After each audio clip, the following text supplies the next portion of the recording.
Olá! Dentro da série de vídeos Tudo Sobre que nós fizemos, falando sobre tudo sobre refrigeração, tudo sobre vapor, tudo sobre processo de degelo, tudo sobre trocadores de calor, enfim, algumas outras coisas, muitas dúvidas surgiram. Muitas pessoas nos chamaram através do LinkedIn, do WhatsApp, do telefone mesmo, e algumas das dúvidas são muito recorrentes, algumas das perguntas apareceram muitas vezes. Então, a gente vai começar hoje com uma nova série em cima da série Tudo Sobre, que é a série Perguntas e Respostas. E hoje, para começar esse processo, a gente vai fazer perguntas e respostas sobre o vapor. A primeira pergunta é: como controlar a temperatura do vapor? Essa é uma pergunta que é muito feita, chega muito a nós e normalmente ou eventualmente o pessoal não pede sobre a temperatura, mas sim sobre a pressão. No vapor, no gás vapor, a temperatura e a pressão são variáveis constantes, ou seja, de acordo com a variação de temperatura, logo vai ter a variação de pressão e vice-versa, de acordo com a variação de pressão, logo vai existir também a variação de temperatura. Você pode consultar no nosso site ou também na internet, no Google, por exemplo, a tabela de vapor saturado, onde nessa tabela você vai ter diversas outras informações sobre o vapor a determinada temperatura ou pressão, mas também essas variáveis se acompanhando. Por exemplo, vapor a 2 bar você vai ter determinada temperatura, vapor a 4 bar você vai ter outra temperatura. No vídeo Tudo Sobre Vapor, nós damos muitas dicas sobre isso, então se você tiver dúvidas pode acessar. Mas enfim, respondendo à pergunta, como controlar a temperatura do vapor? Como eu disse, temperatura e pressão são duas variáveis constantes no vapor. Então, você pode fazer o controle da temperatura através do controle da pressão. Então, controlando a pressão, você vai ter uma continuidade de temperatura e uma precisão na sua temperatura.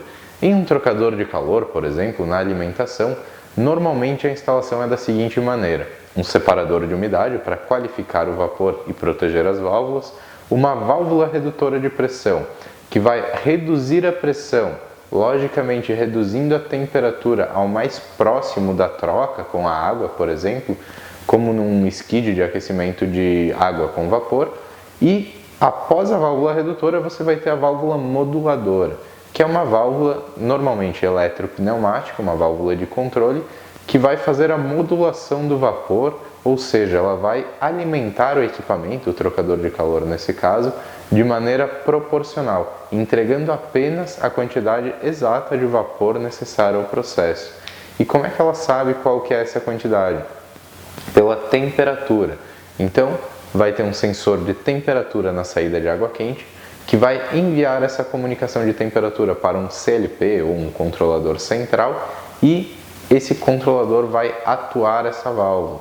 Através de um posicionador eletropneumático, ela vai fazer a leitura desse sinal elétrico, a conversão em pneumático, e esse ar comprimido que vai entrar no atuador, vai fazer com que a sede da válvula abra ou feche em níveis, entregando mais ou menos vapor de acordo com a necessidade do processo. E dessa forma, basicamente, explicando de maneira simples, mas bastante completa, é que é feito o controle da temperatura do vapor, através do controle da pressão. Como melhorar a qualidade do vapor? Com o passar do tempo, as instalações de vapor, elas começam a ter uma certa deterioração, vazamentos, golpes de ariete, começam a se soltar partículas da tubulação e ter arrasto até mesmo da própria caldeira, incrustação de tubos, de equipamentos. Claro, vários desses fatores poderiam ser evitados com uma manutenção preventiva adequada. Mas enfim, e uma dúvida muito recorrente é: como eu melhoro a qualidade do meu vapor? Então, são dois pontos. O primeiro ponto é: se a qualidade desse vapor é para uso indireto, como em uma serpentina, por exemplo, ou em uma camisa de um tanque, ou de um digestor em um frigorífico, você vai melhorar a qualidade do vapor, mas não vai ter uma ultrafiltração desse vapor, que nós vamos falar um pouquinho mais para frente. Então, para melhorar a qualidade do vapor, existem coisas que você pode fazer em todo o sistema e não somente direto no equipamento. Falando da linha de vapor, então Na linha de vapor, a cada 20 ou 30 metros, o adequado é que seja feita uma bota, ou seja, uma ramificação do diâmetro da tubulação ou um diâmetro menor e a instalação de um purgador termodinâmico nessa bota. Então esse purgador termodinâmico vai fazer com que esse condensado coletado na bota seja eliminado e conectado à linha de retorno de condensado, ou seja, esse condensado formado, obviamente, na tubulação de vapor, ele vai retornar para a caldeira. Numa tubulação de vapor, a tendência do condensado, ou seja, da água formada, é ficar na parte inferior do tubo e do vapor na parte superior, obviamente por causa das suas propriedades físicas. Então, dessa forma, as botas de drenagem a cada 20 ou 30 metros auxiliam muito na melhora da qualidade do vapor. Outro aspecto é na alimentação de equipamentos. Então, quando você for fazer uma tomada para alimentar um equipamento, você faz essa tomada pela parte superior da tubulação, fazendo uma espécie de bengala. Então, por exemplo, se você tem a tubulação vindo aqui, você faz uma tomada superior e uma bengala descendo. Dessa forma, você vai coletar apenas o vapor na parte superior da tubulação e o condensado vai seguir sendo eliminado pelas botas da linha. Então, descendo com essa tomada de vapor pela parte superior em forma de bengala, você já garante uma coleta maior de vapor e não de condensado, ou seja, uma maior qualidade do seu sistema. E nessa baixada de alimentação, o que você vai fazer? No quadro de válvulas, digamos que aqui seja a parte inferior, você vai ter aqui uma válvula de controle, por exemplo, e nessa baixada aqui na parte inferior, você vai estar fazendo uso de um purgador termodinâmico. Então, o condensado que ficar formado na parte inferior dessa bengala, dessa bota de coleta de condensado, ele vai estar sendo eliminado por esse purgador. Eventualmente, a válvula de vapor vai estar fechada e vai ocorrer sim a formação de condensado. Afinal, o vapor ele é formado por água e ele eventualmente vai retornar ao estado de água, perdendo ou trocando essa caloria. Então esse purgador vai fazer muito bem essa função. Na entrada de equipamentos, de trocadores de calor, por exemplo, autoclaves, digestores, bioreatores, você pode utilizar e deve utilizar um separador de umidade, antes de válvulas redutoras e válvulas modulantes. O separador de umidade, normalmente ele é instalado com purgador termodinâmico para bitolas menores, mas para um separador de umidade de 2,5, 3, 4, 6 polegadas, você pode sim estar utilizando um purgador de boia. Por quê? O purgador de boia vai estar fazendo a drenagem contínua desse condensado. E como um separador desse tamanho, desse volume, tem uma alta taxa de condensação, você pode estar fazendo essa eliminação de condensado de maneira contínua, deixando o seu sistema muito eficiente. Outra forma de melhorar a qualidade do vapor é fazendo uma bota de final de linha.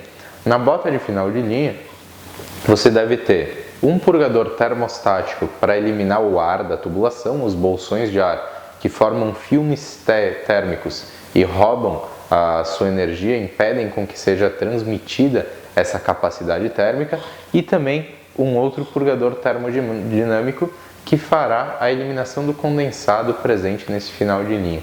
Dessa forma, você vai conseguir evitar golpes, melhorar o desempenho dos seus equipamentos, abaixar o custo de combustível e diminuir muito a quantidade e a, gravidade das manutenções do seu processo e do seu sistema de vapor.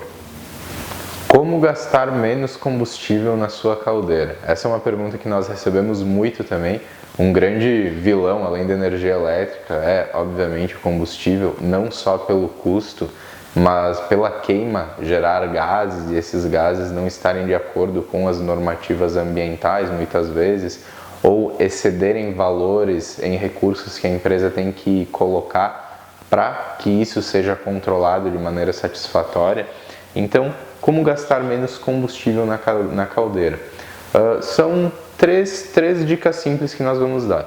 A primeira delas, isolamento térmico. O isolamento térmico, independente se ele é feito com lã de vidro, lã de rocha ou outro isolante também utilizado para vapor, ele deve sim ser feito, porque com o isolamento você tem uma retenção de calor, e essa retenção de calor obviamente vai fazer com que você tenha que produzir menos combustível, afinal você está retendo o calor do seu sistema, e dessa forma você vai gastar menos. Outra dica muito importante é a questão da drenagem, que nós falamos no vídeo anterior. A drenagem, quando bem feita, tanto na tubulação quanto em equipamentos, ela vai aumentar a eficiência do seu sistema e também vai fazer com que você gaste menos vapor. Por quê? Porque você está tendo uma drenagem efetiva, mantendo o seu sistema seco. O sistema seco, ele funciona de uma maneira mais rápida, mais produtiva. Então você vai aumentar a sua produtividade e, em contrapartida, também vai diminuir o seu custo e o gasto de combustível. Além da drenagem, é necessário ter uma correta, bem dimensionada e efetiva projeção do retorno de condensado para a caldeira. Então, esse condensado que é drenado e é eliminado, ele deve retornar para o tanque de condensado de retorno da caldeira. Dessa forma, ele vai ter um reaproveitamento dessa caloria, ou seja, a quantidade de combustível que você gasta, por exemplo, para elevar a água de 20 graus de temperatura ambiente para 100 graus, ou para 120, 140 graus, para geração de vapor na caldeira, ou até superior a 180 graus, por exemplo, é muito diferente da quantidade de energia, ou seja, combustível que você gasta, para elevar essa mesma água de 70 graus, ou seja, com 50 graus a mais, para essa mesma temperatura. O caminho é mais curto. Então, dessa forma, um bom retorno de condensado vai garantir que a sua água, o seu vapor em forma de água, retorne para a sua caldeira, dando um ganho energético, ou seja, você vai gastar menos combustível para fazer esse processo novamente. Outra dica muito importante para a economia de combustível é a questão da automatização da caldeira. Nós vamos falar disso um pouco mais adiante. Como reduzir a manutenção em válvulas redutoras de pressão e válvulas controladoras de temperatura em sistemas de vapor? Então, uma preocupação muito grande e um custo também muito grande de diversas indústrias que trabalham com vapor, com fluido térmico, é a manutenção nas válvulas redutoras e controladoras. Porque basicamente sem essas válvulas, as pessoas envolvidas no processo precisam trabalhar por bypass. O que é bypass? É uma válvula manual que vai estar bypassando essa válvula principal de serviço, mas que deve ter um operador operando enquanto é feita a manutenção ou substituição dessa válvula. Então, essas válvulas são vitais para o processo, principalmente uma válvula controladora. Por quê? Na válvula controladora, na válvula modulante, é muito improvável que você vai ter um operador tão bom que consiga fazer essa operação de uma válvula que tem uma variação de apenas 1 grau para mais ou para menos através de uma válvula manual. Ele tem que conhecer muito o processo, além de muitas vezes isso nem ser cabível para essa pessoa. Então, como reduzir a manutenção desses equipamentos vitais dentro do meu processo de vapor? Primeiro, qualificando o vapor de entrada. Como a gente falou anteriormente, através das botas de drenagem, separador de umidade, você vai estar fazendo um tratamento do vapor. O tratamento do vapor, antes de entrar nessas válvulas, ou seja, ele entrando nessas válvulas na maior forma possível de gás e não de gás condensado, ou seja, com um nível alto de pureza e com um baixo grau de umidade, ele vai agir menos nocivamente contra essas válvulas, ele vai dar menos golpes, menos choques térmicos, ele não vai mais ter golpes de ariete. Então, esse já é um fator fundamental. O vapor seco nessas válvulas vai aumentar em torno de 70% a 80% a vida útil da válvula e também os intervalos entre as manutenções. Além disso, muitas vezes tem diversas instalações sem filtros. Então, um filtro tipo Y com tela de 0,8 mm, ele é muito barato e não faz sentido nenhum você fazer uma instalação sem um filtro de tela. Por quê? Eventualmente vão se soltar partículas da tubulação, metais, fitas de teflon, quebram dispositivos e equipamentos e eles entram pelas tubulações e são arrastados. pode ter arraste de sólidos da caldeira, enfim. São diversas coisas que podem estar na tubulação e esse filtro vai proteger a sua válvula, o seu sistema, o seu equipamento de ser danificado. Então ele é um custo baixo, muito baixo em relação à válvula, talvez 10%, 20% do valor da válvula, e ele com certeza se paga, ele é muito compensado. Como fazer uma bota de drenagem? Então, nós falamos anteriormente de maneira breve, mas para exemplificar, uma bota de drenagem é basicamente uma bota na tubulação, onde eu posso optar por colocar uma válvula manual na parte inferior dessa bota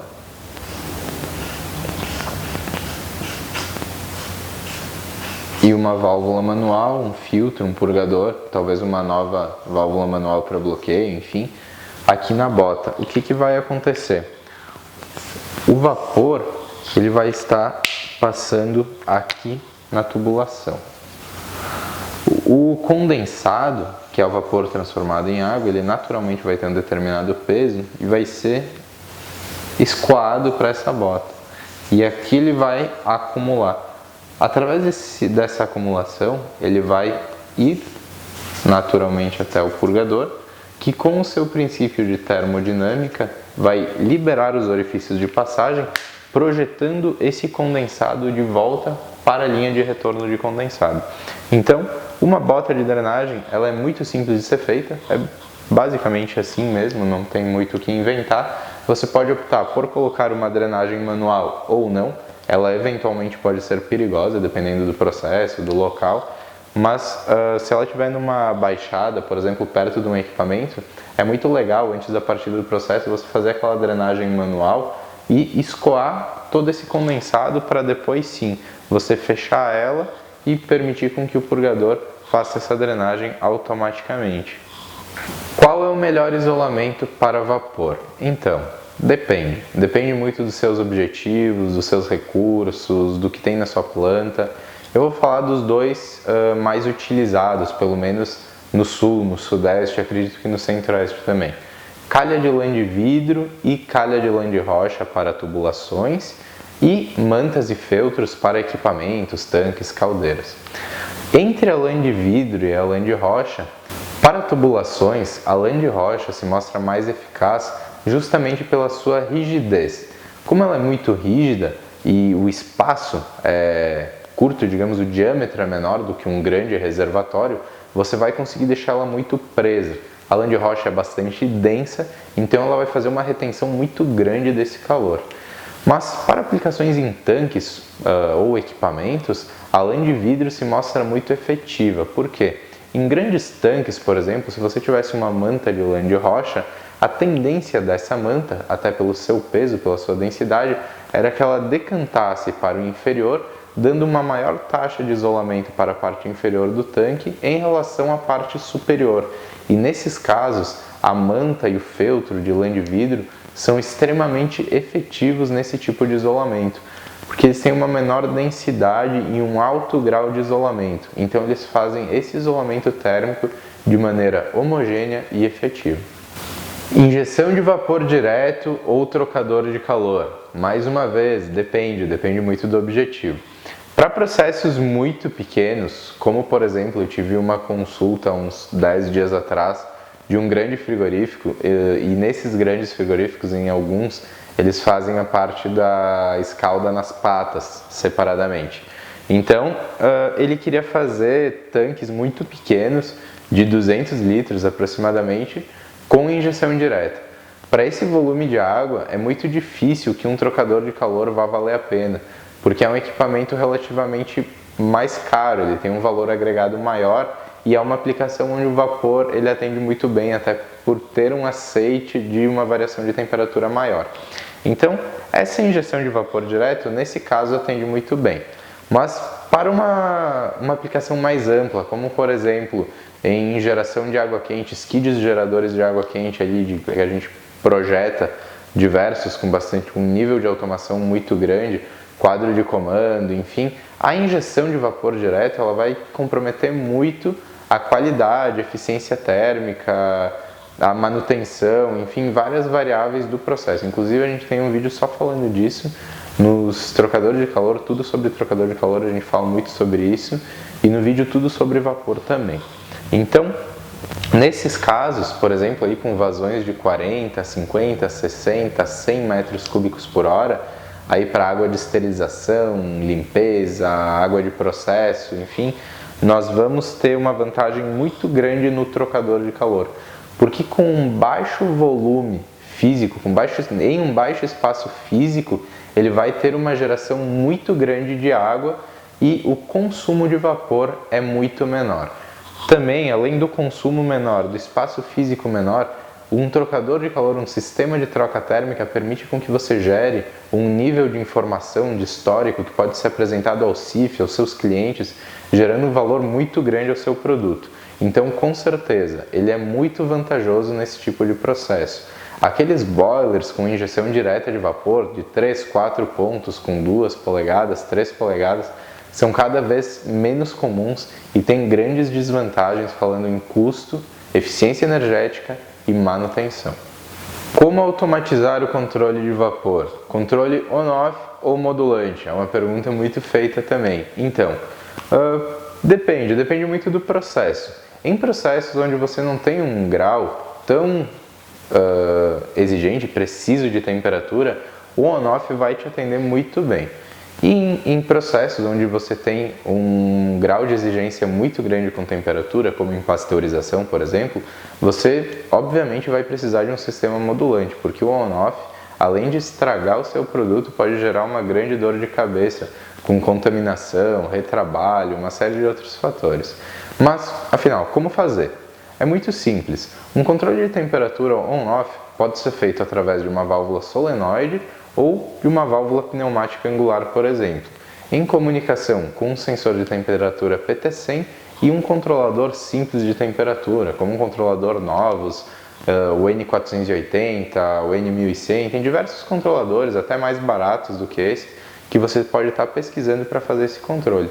Então, basicamente, o sensor vai estar lendo a temperatura, vai informar essa temperatura para o controlador, que com os padrões de set point setados, vai fazer com que a válvula, mandando um sinal elétrico, abra ou feche, liberando ou trancando a passagem de vapor. O princípio do funcionamento da válvula modulante, ele é relativamente parecido, só que o controle, no caso da válvula proporcional, vai ser modulante, ou seja, a válvula vai funcionar continuamente, ela vai abrir e fechar continuamente, liberando exatamente a quantidade necessária de vapor para manter aquela temperatura estável, para deixar aquela temperatura estabilizada. Ou seja, se eu preciso pasteurizar aí uma bebida, por exemplo, a 90 graus, 70, 80 graus, independente da temperatura, você vai ter um controle absoluto e preciso da saída dessa bebida nessa temperatura por muito tempo, sem variações nem de um grau superior ou inferior. Dessa forma, você vai ter uma grande qualidade de produto. Então, basicamente, essas são duas formas simples de automatizar a injeção de vapor. Purgador de boia ou termodinâmico. Qual usar? Quando usar? Esse é o erro mais comum dentro de plantas de vapor, de geração, distribuição, controle, enfim. Muitas vezes pelo custo, pela diferença de custo, e algumas vezes também por simplesmente as pessoas não saberem dessas informações e não serem instruídas. Então, primeiro, qual que é a diferença e qual que é a aplicação?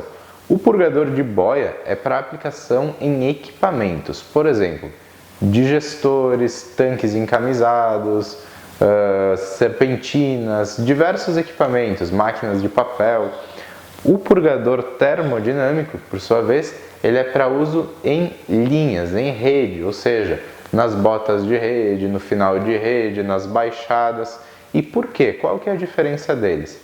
O sistema de drenagem do purgador termodinâmico, em primeiro, ele é o seguinte, ele funciona, como o próprio nome diz, por termodinâmica. Então, até o momento que ele estiver aquecido, ele vai fazer a retenção, ele vai estar fechado, e quando ele resfriar, ele vai permitir a passagem. Então, o condensado, conforme for formado, vai passar pelo purgador, ele vai permitir essa passagem. Só que o que acontece? O funcionamento dele é um funcionamento intermitente, não é um funcionamento contínuo. Então, por muitas vezes, instalado em um equipamento, por exemplo, ele vai trancar e manter o equipamento todo alagado. E isso vai reduzir muito a eficiência térmica do seu equipamento, vai aumentar o consumo de combustível, vai aumentar o tempo de processo e com certeza vai aumentar as manutenções. Então, nesse caso, para os equipamentos é utilizado o purgador de boia, justamente porque ele tem uma boia interna e conforme o acúmulo de condensado, essa boia vai levantar, deixando a série do purgador aberta e através desse orifício vai ocorrer a passagem do condensado. Então o condensado formado no purgador, que fica na parte inferior do equipamento, vai ser eliminado continuamente, deixando o equipamento seco, agilizando o processo, diminuindo a manutenção e evitando custos desnecessários. Por exemplo, se um purgador termodinâmico custa, sei lá, R$500, digamos que um purgador de boia vai custar R$1.000. Basicamente é essa proporção. Então, muitas vezes, fabricantes de equipamento irresponsáveis ou mesmo pessoas aí da manutenção ou terceiros acabam optando pelo purgador termodinâmico pelo custo.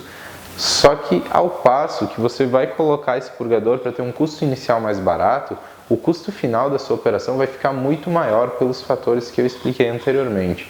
Então vale muito a pena colocar os equipamentos nos locais adequados. Purgador termodinâmico em linhas, finais de linha, em baixadas, botas, em separadores de umidade. Purgador de boia na saída de todos os equipamentos. Controle de nível de caldeira, como fazer? Então o controle de nível de água, falando da água da caldeira, do nível de água da caldeira, ele é feito através da leitura e da intercomunicação entre dispositivos para fazer a injeção de água. Normalmente isso é feito com uma bomba e com varetas de nível em aço inox que ficam instaladas dentro da bota de nível, que é a lateral à caldeira, e eles fazem a leitura do nível baixo, nível de trabalho e do nível alto. Para quê? Para fazer o desligamento ou o ligamento da bomba, permitindo com que a água entre na caldeira até atingir ou reduzir. Esse sistema é on-off. Se você fizer isso, por exemplo, de maneira proporcional, você pode estar utilizando um CLP, um controlador adequado, e um inversor de frequência para que a frequência do motor dessa bomba seja controlada de acordo com o nível no momento. Dessa forma, você vai ter um controle mais preciso da alimentação de água da sua caldeira. Inversor de frequência para caldeiras, como utilizar? Nós vamos falar de duas aplicações básicas, obviamente você pode estar aplicando em diversos processos.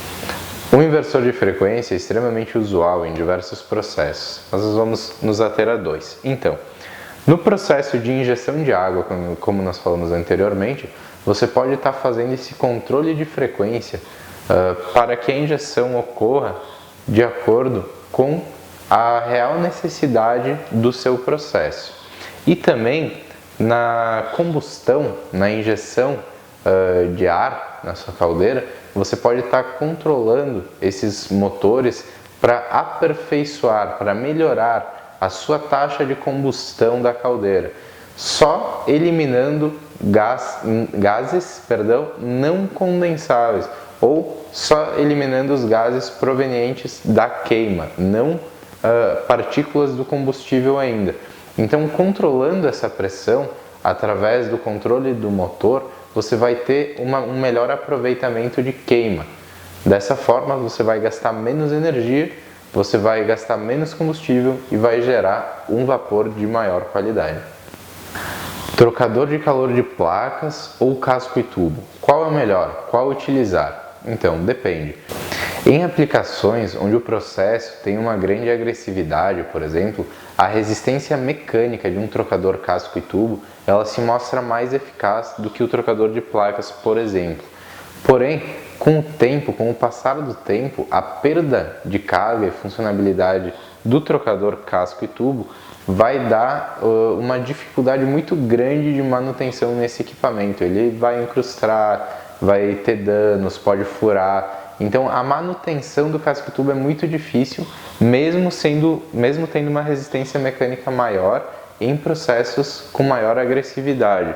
O trocador de placas, por sua vez, ele vai possuir uma manutenção facilitada. Por mais que seja um processo agressivo, dentro da Petrobras, por exemplo, nós comercializamos placas em titânio. Então, as placas em titânio, elas são para processos realmente agressivos. Mas, ao passo, ela vai te dar uma facilidade de manutenção. Porque como são placas de trocador, você pode estar fazendo a aquisição desse conjunto de placas e simplesmente abrir o trocador e trocar esse conjunto de placas de maneira muito simples, rápida e econômica. Quando que se fosse um trocador tipo casco e tubo, você teria que fazer o corte, a abertura, tirar os espelhos, o feixe de tubulações, é uma manutenção difícil, cara, demorada, pesada. Então é muito diferente nessa questão de manutenção. Dessa forma a gente conclui que trocador de placas é mais eficiente e é uma melhor opção. Como aproveitar o vapor flash? Primeiro, o que é vapor flash?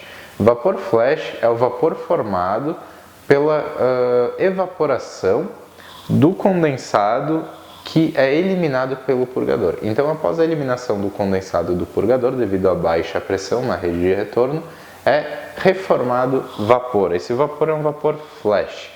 Esse vapor flash ele vai estar na rede de retorno de condensado e ele pode ser canalizado para um trocador de placas para um pré-aquecimento da água da caldeira, por exemplo.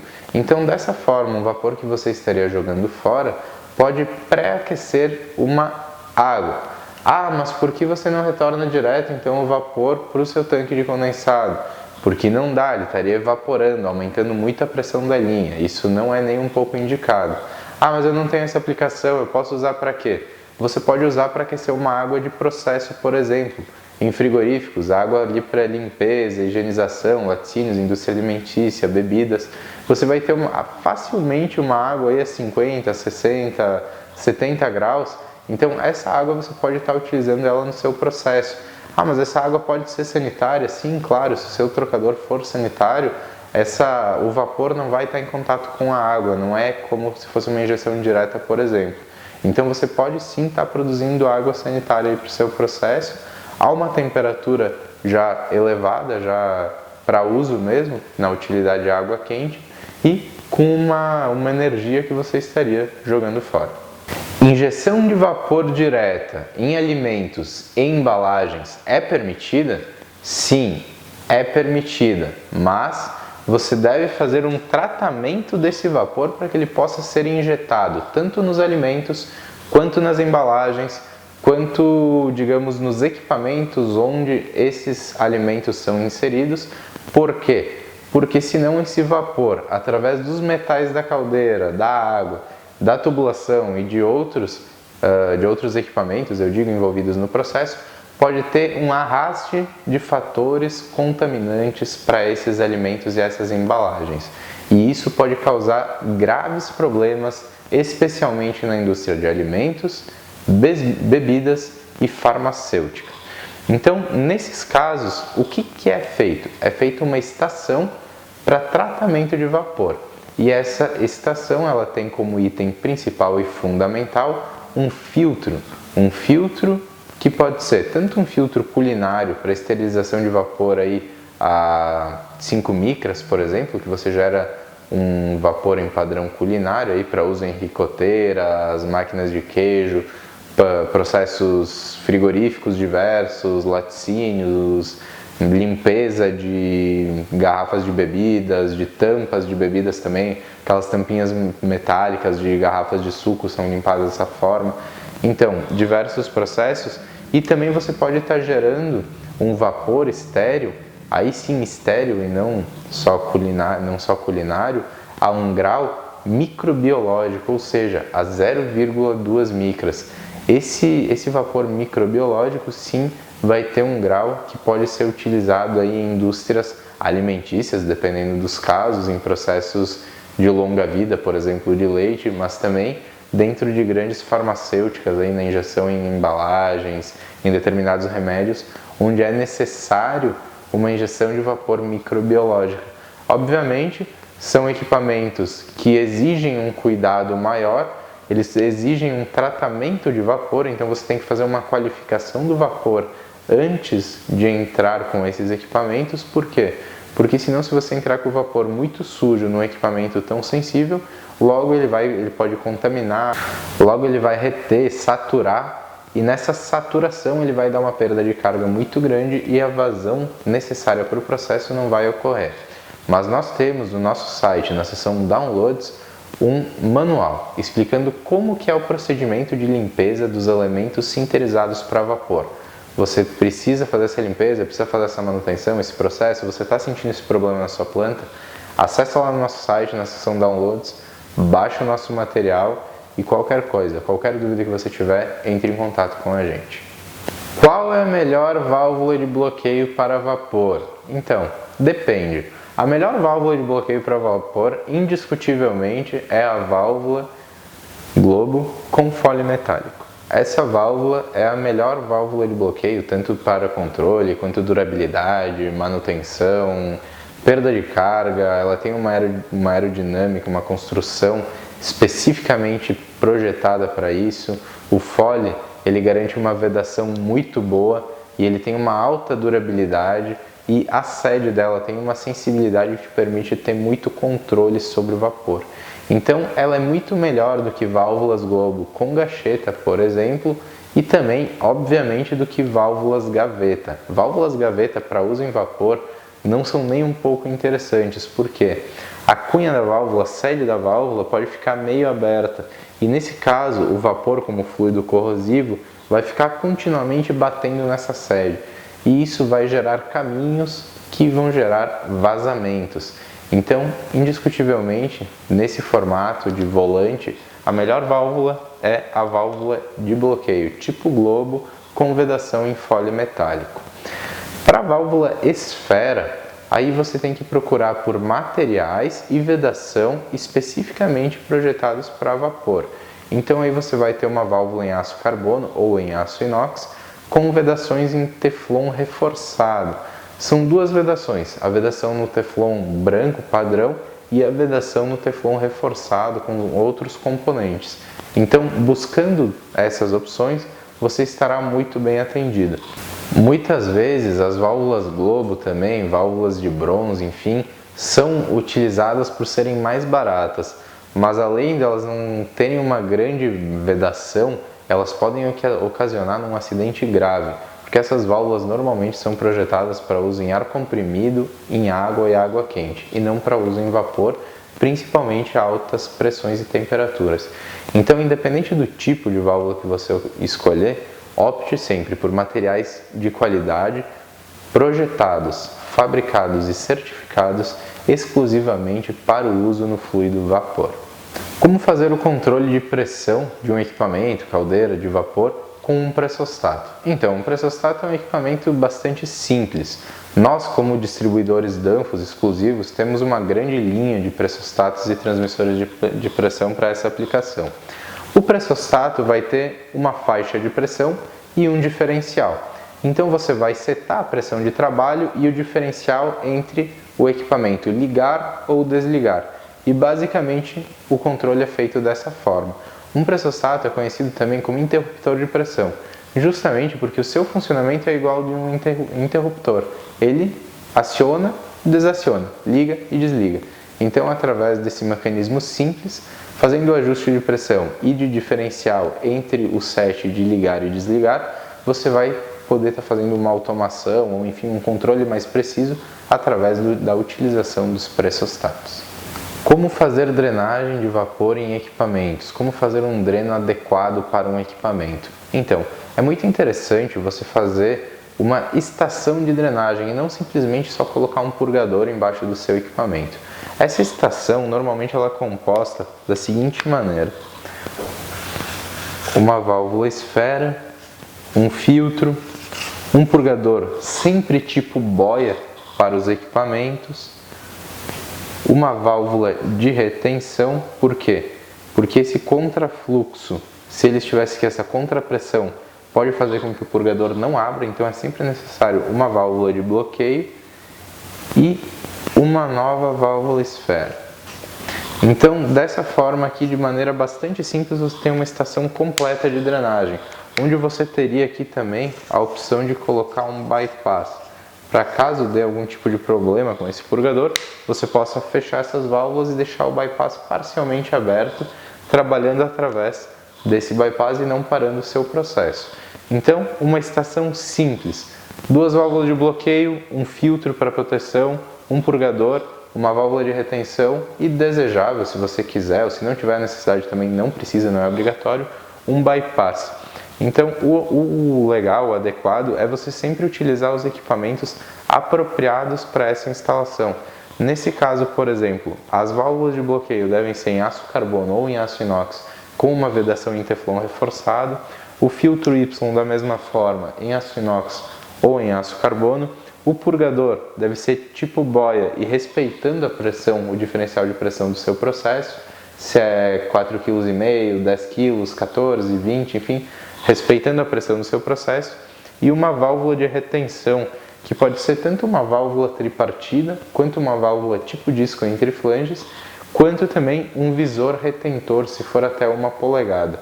O visor retentor, além de fazer a função de retenção, vai permitir com que através de um visor visual mesmo, um tubinho de vidro instalado nele, você possa ver como que está sendo essa drenagem do seu condensado. Então você pode ver se o purgador está trancado, se ele está funcionando direito, se está sendo eliminado muito vapor, enfim, tudo isso pode ser observado através desse visor.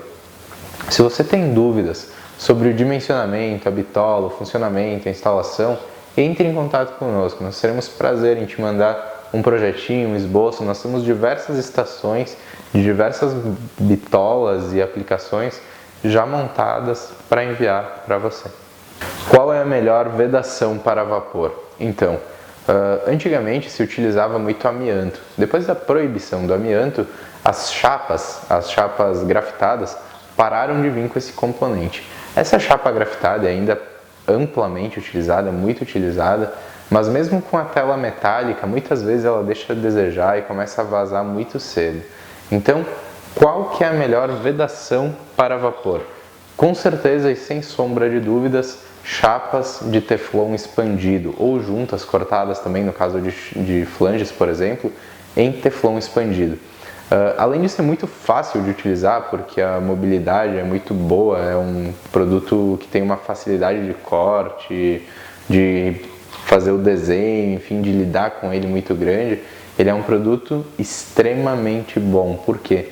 Porque ele se adere à superfície, por mais que ela tenha ranhura, e através do aquecimento ocorre a dilatação, então há uma vedação total. Onde você utilizar essa chapa, ela não vai ressecar e certamente vai dar uma vedação muito grande, tanto no seu equipamento, quanto no seu flange, na caldeira, em qualquer parte do processo.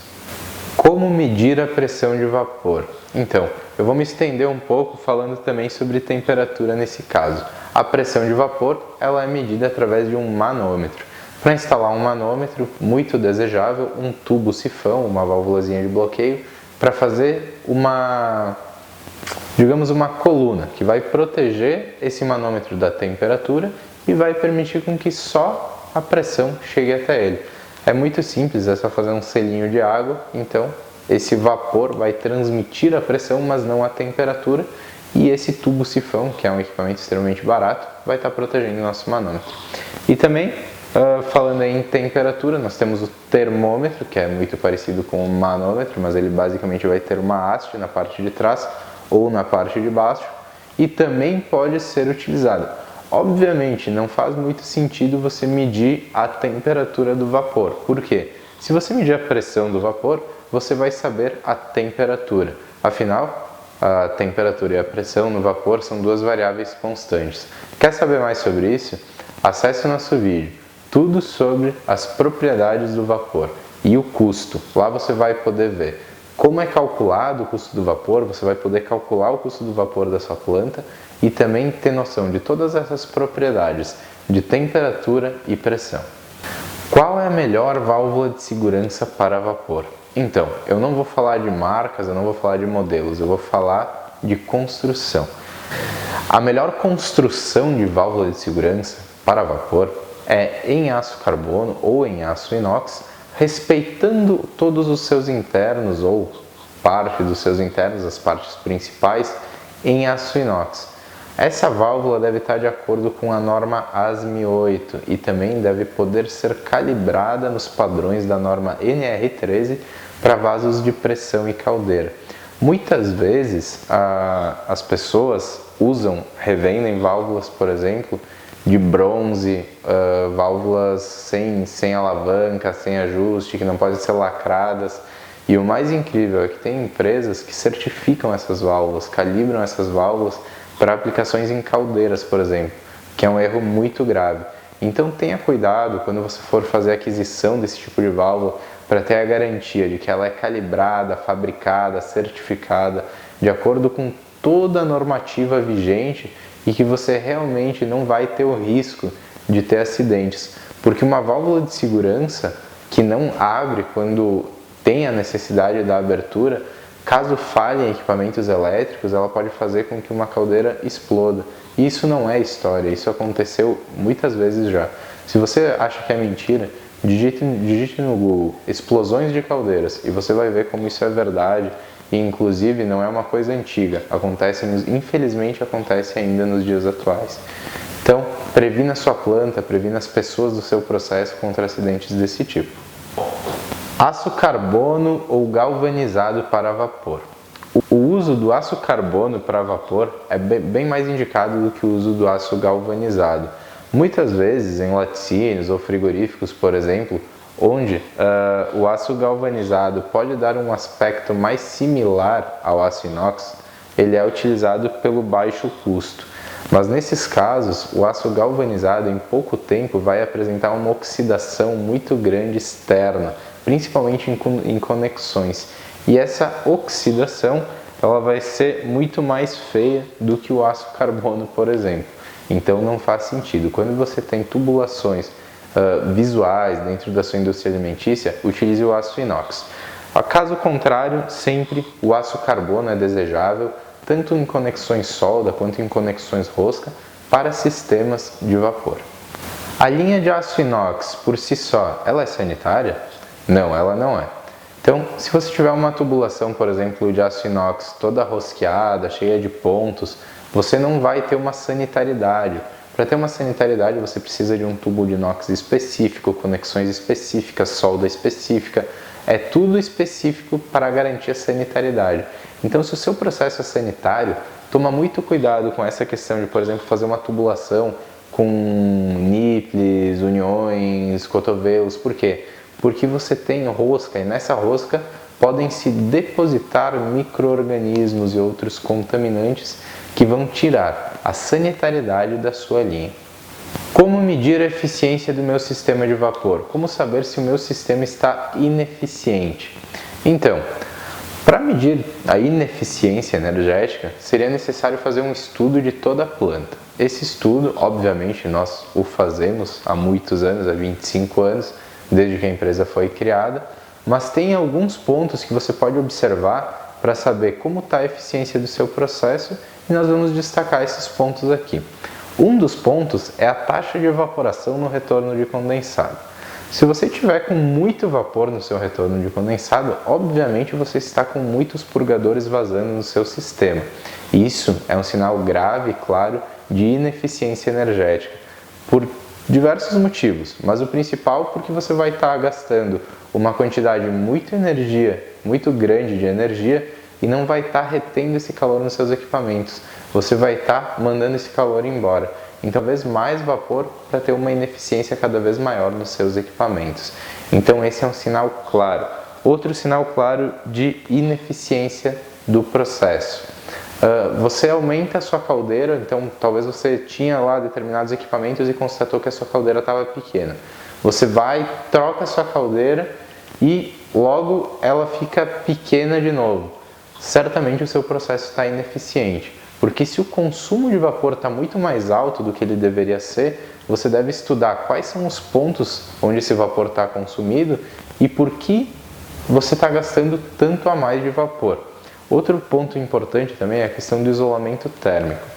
Processos onde não há um isolamento térmico e botas de drenagem, aproveito para falar, linhas muito grandes, por exemplo, sem botas de drenagem, elas vão causar uma ineficiência muito grande, tanto na geração, quanto no controle e na segurança desse fluido industrial, que é o vapor. E, certamente, a ferramenta ideal para você fazer a medição da eficiência da sua caldeira, nesse caso, o seu sistema gerador, é um medidor de vazão.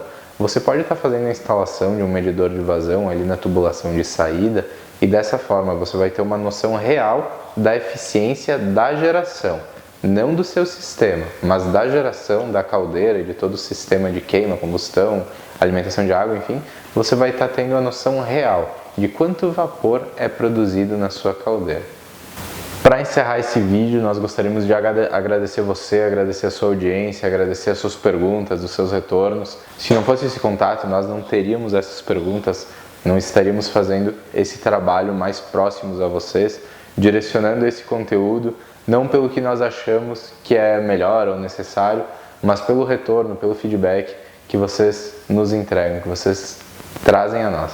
Então, sempre que tiverem dúvidas, nós vamos continuar com essa série de perguntas e respostas, passando pela refrigeração industrial, pelos trocadores de calor, por outras áreas e segmentações também. Então, fiquem à vontade para nos enviar perguntas, para entrar em contato com a gente através do LinkedIn, do WhatsApp, do e-mail, do telefone, enfim, como vocês acharem melhor. Venham a nós, se vocês tiverem dúvidas também do seu processo, se você se identificar nessas questões, me liga, vamos trocar essa ideia, vamos conversar e a gente está 100% à sua disposição para melhorar o seu processo.